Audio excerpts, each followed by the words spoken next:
La vraie richesse ne se mesure pas à ce que l'on possède, mais à ce que l'on donne quand on n'a rien. Une histoire vraie qui va changer votre vision de la richesse. Cette phrase va prendre tout son sens dans quelques minutes quand vous découvrirez l'histoire extraordinaire de Marcel Dubois, un homme qui a révolutionné ma compréhension de la générosité. Une histoire si incroyable que même moi, j'ai eu du mal à y croire au début. C'était un mardi pluvieux de novembre 2019 à Paris. Je sortais d'un rendez-vous professionnel décevant. Encore un projet refusé. Encore des factures qui s'accumulent. Ma carrière de journaliste freelance se battait de l'aile et mes économies fondaient comme neige au soleil. En traversant le pont Neuf, j'aperçois un vieil homme assis contre le parapet, emmitouflé dans une couverture trouée. À ses pieds, une casquette avec quelques pièces. Rien d'inhabituel dans cette scène parisienne, me dis-je, mais quelque chose me pousse à m'arrêter. L'homme lève les yeux vers moi, les yeux d'un bleu perçant, étonnamment vif pour quelqu'un dans sa situation. Il me sourit et dit simplement « Bonjour mon ami, belle journée pour réfléchir, n'est-ce pas ?» Sa voix était douce, cultivée, pas du tout ça à quoi je m'attendais. Intrigué, je m'accroupis près de lui. « Vous avez l'air soucieux, continue-t-il. Problème d'argent ?» Je ris amèrement. « Comment aurez-vous deviné ?»« L'expérience, répond-il avec un clin d'œil. Moi, c'est Marcel. Et vous ? Thomas Moreau. Les jours suivants, je repasse par le pont Neuf. Marcel est toujours là, toujours souriant. Nous commençons à discuter.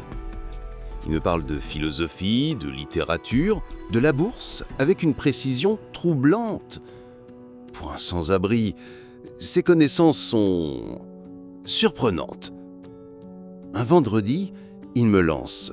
« Thomas, puis-je vous faire confiance ?»« Bien sûr, Marcel. » Il sort de sa poche intérieure un smartphone dernier cri. Étrange pour quelqu'un qui m'en dit. Puis il ouvre une application bancaire. Mon cœur s'arrête. Sur l'écran, 2,4 millions d'euros. Marseille, qu'est-ce que c'est que ça ? Il referme calmement le téléphone. Ma fortune, Thomas. Je suis millionnaire. Je reste sans voix. Mais pourquoi êtes-vous dans la rue ? C'est étrange. Marcel me raconte alors son histoire. Ancien dirigeant d'une multinationale, divorcé, père de 2 enfants qui ne lui parlent plus. À 58 ans, malgré sa réussite financière, il était profondément malheureux. J'avais tout, Thomas. Appartement de luxe, voiture de sport, compte en banque bien garni. Mais j'étais vide à l'intérieur. Mes enfants me voyaient comme un distributeur de billets. Mes amis n'en voulaient qu'à mon argent. Un jour, après une énième dispute avec sa fille, il a tout quitté. Il s'est installé dans la rue. Pas par nécessité, mais par soi. Pour comprendre. Pour se retrouver. Ici, sur ce pont, j'ai découvert la vraie richesse. Les gens me parlent sans arrière-pensée. Ils me voient comme un être humain, pas comme un portefeuille. Mais l'argent dans votre casquette... Marcel sourit. Chaque soir, je compte les dons. Et le lendemain matin, je vire exactement le double à des associations caritatives, anonymement. Au fil des semaines, Marcel devient mon mentor improvisé.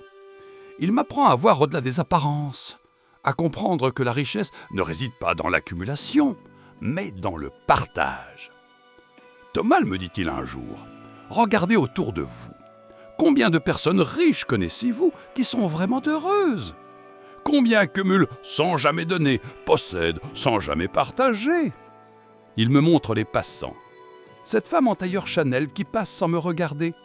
Elle gagne peut-être 10 000 euros par mois, mais elle est seule. Ce couple de retraités qui s'arrêtent toujours pour discuter avec moi. Ils ont une petite pension, mais ils rayonnent d'amour. Un matin de décembre, Marcel n'est pas là, ni le lendemain. Inquiet, je fais le tour des hôpitaux, des centres d'hébergement. Rien. Une semaine plus tard, je reçois un appel. Un notaire me demande de passer à son étude. Marcel Dubois, m'a allégué 50 000 €.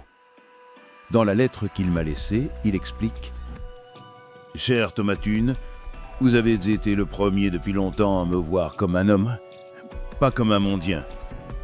Ces 50 000 € ne sont pas un cadeau, c'est un test. Saurez-vous les utiliser pour enrichir d'autres vies plutôt que la vôtre? La vraie richesse, c'est de transformer l'argent en bonheur pour autrui. » Il y a 6 mois, je suis retourné sur le Pont-Neuf. Marcel était là, souriant, sa casquette à ses pieds. « Alors, Thomas, qu'avez-vous fait de votre richesse ?» Je lui ai raconté la fondation, les vies changées, l'impact créé. Il a hoché la tête, fier. « Vous avez compris, maintenant vous êtes vraiment riche. » Puis il m'a tendu sa casquette. Il y avait 127 €. « Votre prochain défi, a-t-il dit en riant. Transformez ça en miracle pour quelqu'un d'autre. » Marcel m'a appris que la vraie richesse n'est pas ce qu'on accumule, mais ce qu'on transforme. Pas ce qu'on garde, mais ce qu'on donne. Pas ce qu'on possède, mais ce qu'on partage. Dans un monde obsédé par l'avoir, Marcel avait choisi l'être. Dans une société qui mesure la réussite au solde bancaire, il avait choisi de mesurer la sienne à l'impact sur autrui. Et vous, quelle est votre définition de la richesse ? Si cette histoire vous a touché, likez cette vidéo et partagez-la autour de vous. Car peut-être que dans votre entourage, quelqu'un a besoin d'entendre cette leçon de Marcel. Racontez-moi en commentaire quel est votre plus beau geste de générosité ou celui dont vous avez été témoin. Et surtout, abonnez-vous à Contes et Vies pour ne rater aucune de nos histoires qui changent la perspective.